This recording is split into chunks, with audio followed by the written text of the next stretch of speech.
নমস্কাৰ বন্ধুসকল, আজি হৈছে সোমবাৰ। দিনটোৰ কেইবাটাও গুৰুত্বপূৰ্ণ খবৰ আপোনালোকলৈ আগবঢ়াইছোঁ। প্ৰথমটো গুৰুত্বপূৰ্ণ খবৰ, ৰংঘৰৰ বাকৰিৰ পৰা খিলঞ্জীয়াক প্ৰত্যাহ্বান জনোৱা মিয়া ৰফিকুল আৰক্ষীৰ জালত। মিয়া ভাষাতে খিলঞ্জীয়াক দিছিল হুংকাৰ। তোমালোকৰ ৰংঘৰৰ পৰা কৈছো বুলি কৰিছিল মন্তব্য। ৰফিকুলৰ মন্তব্যৰ পিছতে জাঙুৰ খাই উঠিছিল দল সংগঠন। প্ৰান্তে প্ৰান্তে দাখিল কৰা হৈছিল এজাহাৰ। নিজ বাসগৃহৰ পৰাই ৰফিকুল ইছলামক আটক কলগাছিয়া আৰক্ষীৰ।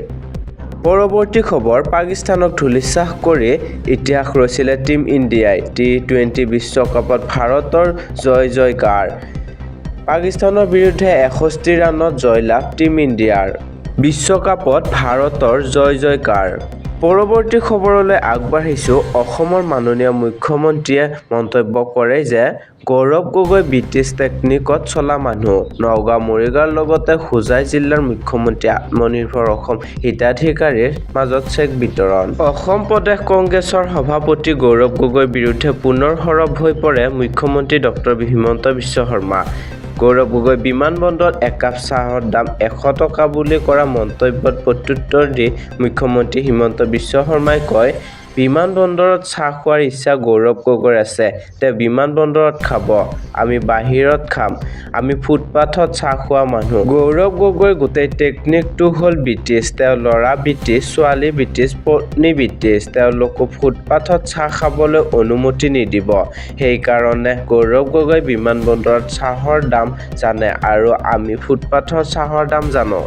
আৰু বন্ধুসকল, খবৰসমূহ আপুনি সদায় পাই থাকিবৰ বাবে এই চেনেলটো প্লিজ ছাবস্ক্ৰাইব কৰি দিব। পৰৱৰ্তী খবৰ, নগাঁও চহৰৰ ইতিহাসত এক সোণোৱালী অধ্যায়ৰ সূচনা হ'ল। নগাঁওবাসীক দিয়া প্ৰতিশ্ৰুতি ৰক্ষা কৰিলে মুখ্যমন্ত্ৰীয়ে। দীৰ্ঘদিন ধৰি চলি অহা ঢাকাইপট্টি নামৰ পৰিচয় মচিল। ঢাকাইপট্টি নামৰ পৰিৱৰ্তে এতিয়াৰ পৰা নগাঁৱৰ বুকুত শুৱাব ৰূপকোঁৱৰৰ নাম আৰু আদৰ্শই।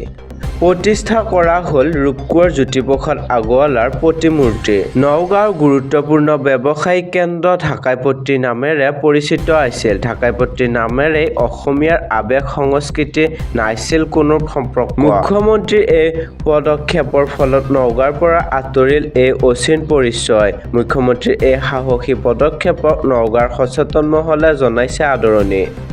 আন এক গুৰুত্বপূৰ্ণ খবৰলৈ আগবাঢ়িছোঁ।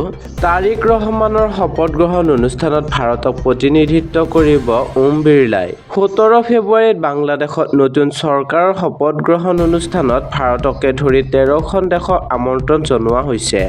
17 ফেব্ৰুৱাৰীত বাংলাদেশৰ নেচনেলিষ্ট পাৰ্টিৰ সভাপতি তাৰিক ৰহমানৰ নেতৃত্বত নৱনিৰ্বাচিত চৰকাৰৰ শপত গ্ৰহণ অনুষ্ঠানত ভাৰতক প্ৰতিনিধিত্ব কৰিব লোকসভাৰ অধ্যক্ষ ওম বিৰলাই। বিদেশ মন্ত্ৰালয়ৰ এক বিবৃতি অনুসৰি এই অনুষ্ঠানত অধ্যক্ষৰ অংশগ্ৰহণ ভাৰত আৰু বাংলাদেশৰ জনসাধাৰণৰ মাজত থকা গভীৰ আৰু শক্তিশালী বন্ধুত্বৰ প্ৰতিফলন ঘটায়। বৈদেশিক পৰিক্ৰমা মন্ত্ৰালয়কৈ এটা ভাগ বতৰা কৰা ইতিহাস, সংস্কৃতি আৰু পাৰস্পৰিক সন্মানৰ দ্বাৰা বান্ধ খাই থকা প্ৰতিবেশী হিচাপে ভাৰতে তাৰিক ৰহমানৰ নেতৃত্বত বাংলাদেশত নিৰ্বাচিত চৰকাৰৰ আগমনক আদৰণি জনাইছে, যাৰ দৃষ্টিভংগী আৰু মূল্যবোধে জনসাধাৰণৰ অতিশয় সমৰ্থন লাভ কৰিছে। প্ৰধানমন্ত্ৰী মোদীয়ে কিয় নকৰে অংশগ্ৰহণ? বাংলাদেশৰ দৈনিক কাকত প্ৰথম আলোক প্ৰকাশত এক বাতৰি অনুসৰি বাংলাদেশৰ আবণ্টনকাৰী চৰকাৰৰ মুখ্য উপদেষ্টা অধ্যাপক মহম্মদ ইউনুছে শপত গ্ৰহণ অনুষ্ঠানত অংশগ্ৰহণ কৰিবলৈ প্ৰধানমন্ত্ৰী নৰেন্দ্ৰ মোদীক আমন্ত্ৰণ জনাইছিল। ভাৰতৰ সংবাদ মাধ্যমৰ বাতৰি অনুসৰি 17 ফেব্ৰুৱাৰীত মুম্বাইৰ ফ্ৰান্সৰ ৰাষ্ট্ৰপতি ইমানুৱেল মেক্ৰনৰ সৈতে তেওঁৰ পূৰ্বনিৰ্ধাৰিত দ্বিপাক্ষিক বৈঠক আছে। দিল্লীত তেওঁৰ AI ইম্পেক্ট ছামিটো আছে, যাৰ বাবে তেওঁ অনুষ্ঠানত উপস্থিত থাকিব নোৱাৰিব।